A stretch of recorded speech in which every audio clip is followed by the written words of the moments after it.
Nabaigo aborokiwa beskure yo ya Keberesi nigo bono barokia omogokobo asebaria ira buna nigo barachi gokobeka omokia na gokora boya ase chigosori echo chikobera ase county ya Kisumu ase bono batemna nigo babwate ganga yo kora boya goika bachire ase chinse chisiko agwetera ase ebiegwa bie chigosori.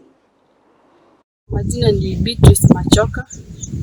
I'm in Form 3 in St. Peters Keberesi, and we are going in Kisumu today.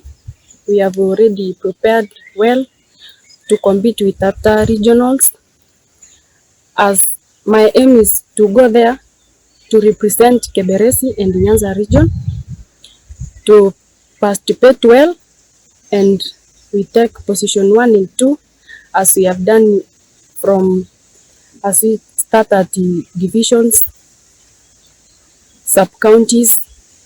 What I need to say is that we thank our principal, Mr. Mahir, our coaches, Mr. Odongo and Charles Onwong, for the cooperation, and the school staff. And what I want to say is that I also preparing to go to Peru with my friend 400 meters, and I'm sure we'll make it, because the training we are doing is good training every day. We did our training in school. We train morning 5:30 to 6, and if